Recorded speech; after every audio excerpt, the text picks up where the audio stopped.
நடந்து முடிஞ்ச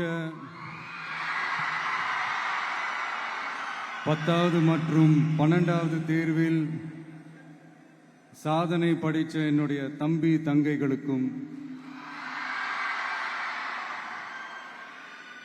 இன்னைக்கு பெருமையோட வந்திருக்கிற அவங்களுடைய பெற்றோர்களுக்கும்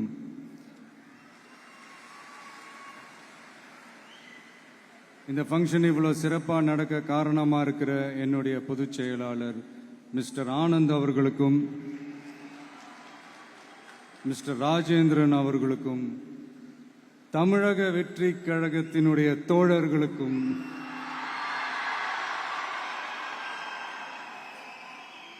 ஏன்னா நீங்க தான் இரவு பகல்லாம் பார்க்காம இந்த ஏற்பாடுகள்லாம் இவ்வளவு சிறப்பாக செஞ்சு முடிச்சிருக்கீங்க.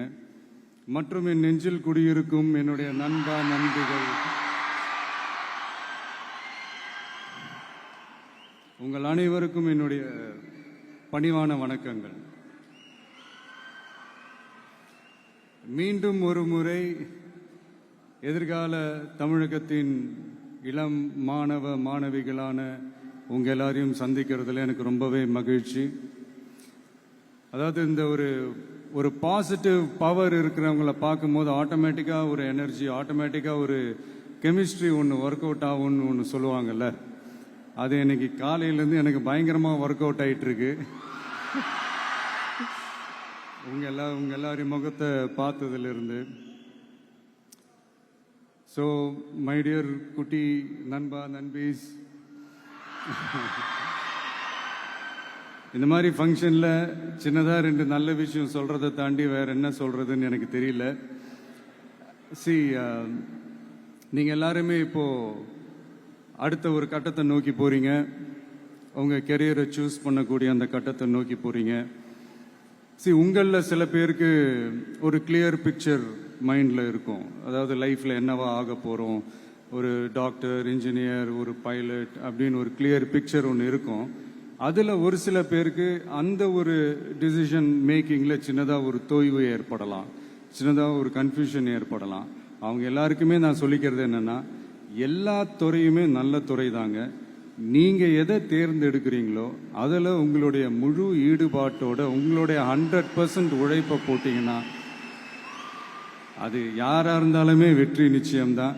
அதனால் உங்களுக்கு பிடிச்ச துறையை நீங்கள் தேர்ந்தெடுங்க. அதில் இருக்கிற ஆப்ஷன்ஸ் எல்லாம் ஃபஸ்ட்டு தெரிஞ்சுக்கோங்க.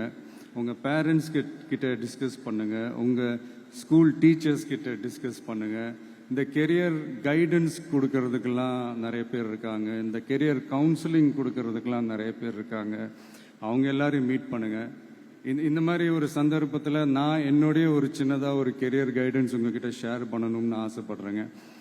பொதுவாக நம்ம ஒரு துறையை தேர்ந்தெடுக்கும் போது அதில் எவ்வளோ டிமாண்ட் இருக்குது அப்படின்றத நம்ம பார்ப்போம் இல்லையா. ஃபார் எக்ஸாம்பிள், மருத்துவம், பொறியியல் மட்டும்தான் நல்ல ஃபீல்டுன்னு சொல்ல முடியாது. இன்னும் சொல்லப்போனால் நம்ம தமிழ்நாட்டில் உலகத்தரத்தில் டாக்டர்ஸ், இன்ஜினியர்ஸ், லாயர்ஸ்லாம் அதிகமாகவே இருக்காங்க.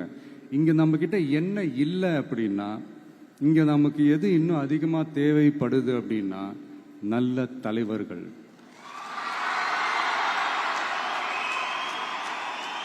நான் தலைவர்கள்னு சொன்னது வெறும் அரசியல் ரீதியாக மட்டும் சொல்லலை. இப்போ நீங்கள் ஒரு துறைக்கு போகிறீங்க, அதில் நீங்கள் சிறந்து விளங்குனீங்கன்னா அந்த ஒரு தலைமை இடத்துக்கு உங்களால் ஈஸியாக வர முடியும். அதைத்தான் நான் சொன்னேன், இன்னும் நமக்கு நிறைய தலைவர்கள் தேவைப்படுறாங்க அப்படின்ட்டு.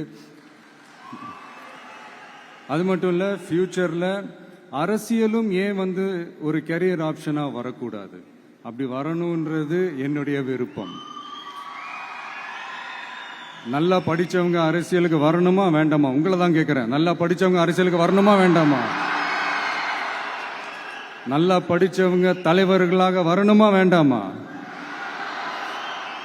ஓகே, உங்கள் ஆர்வம் எனக்கு புரியுது. பட் இப்போதைக்கு படிங்க, மீதி எல்லாம் அப்புறம் பார்த்துக்கலாம். அதே மாதிரி நீங்கள் படிக்கும்போதே மறைமுகமாகவே நீங்கள் அரசியலில் ஈடுபட முடியாது. எப்படின்னா, ரொம்ப சிம்பிள். நீங்கள் ஒன்றும் இல்லை, நீங்கள் டெய்லி இந்த நியூஸ் பேப்பர்லாம் படிங்களேன். படிக்க படிக்க உங்களுக்கே தெரியும், ஒரே செய்தியை ஒரு நியூஸ் பேப்பர் ஒரு மாதிரி எழுதுவாங்க, அதே செய்தியை இன்னொரு நியூஸ் பேப்பர் இன்னொரு மாதிரி எழுதுவாங்க. ஒரு செய்தியை ஒரு நியூஸ் பேப்பரில் ஃப்ரண்ட் பேஜில் ஹெட்லைன்ஸில் போடுவாங்க, அதே செய்தியை இன்னொரு நியூஸ் பேப்பரில் கடைசி பக்கத்தில் கூட போட மாட்டாங்க. நீங்கள் நியூஸ் வேற, ஒப்பீனியன் வேற, செய்தி வேற, கருத்து வேறங்கிறது உங்கள் யாருக்குமே தெரிய வரும். இப்போல்லாம் பார்த்தீங்கன்னா நிறைய இந்த மெயின் ஸ்ட்ரீம் மீடியாவுக்கு ஈக்குவலாக நிறைய இந்த சோஷியல் மீடியா சேனல்ஸ்லாம் இந்த நல்லது கெட்டதுன்னு இந்த ஒப்பீனியன்லாம் கிரியேட் பண்ணுறாங்கல்ல, அதெல்லாம் நீங்கள் பார்த்தீங்கன்னா ரொம்ப ஈஸியாக ஒரு நல்லதை கெட்டதாகவும் கெட்டதும் நல்லதாகவும் நல்லவங்களை கெட்டவங்க மாதிரியும் கெட்டவங்களை நல்லவங்க மாதிரி இந்த மாதிரி புரணி பேசி ப்ரொஜெக்ட் பண்ணுறதெல்லாம் இந்த மீடியா சோஷியல் மீடியாலலாம் நம்ம பார்க்குறோம் இல்லையா. நீங்கள் எல்லாமே பாருங்கள், நீங்கள் எல்லாமே படிங்க, பட் எது உண்மை பொய்ன்னு மட்டும் அனலைஸ் பண்ண மட்டும் கற்றுக்கங்க. அப்போ தான் இங்கே உண்மையிலே நம்ம நாட்டில் என்ன பிரச்சனை, நாட்டோட மக்களுக்கு என்ன பிரச்சனை, இந்த சமூக தீமைகள் பற்றிலாம் உங்களுக்கு தெரிய வரும். அது தெரிஞ்சுக்கிட்டாலே இந்த ஒரு சில அரசியல் கட்சிகள் செய்கிற இந்த பொய்யான பிரச்சாரங்களை எல்லாம் நம்பாமல் எது கரெக்டு, எது தப்பு, எது உண்மை பொய்ன்னு இதை அனலைஸ் பண்ணி பார்த்துட்டு நல்ல தலைவர்களை தேர்ந்தெடுக்கக்கூடிய ஒரு விசாலமான ஒரு உலக பார்வை உங்களால் வளர்த்துக்க முடியும். அது வந்துட்டாலே அதை விட ஒரு சிறந்த அரசியல் வேறு எதுவுமே இருக்க முடியாதுங்க. அதை விட நம்ம நாட்டோட வளர்ச்சிக்கு நீங்கள் செய்ய போகிற அந்த பங்களிப்பு வேறு எதுவுமே இருக்க முடியாது.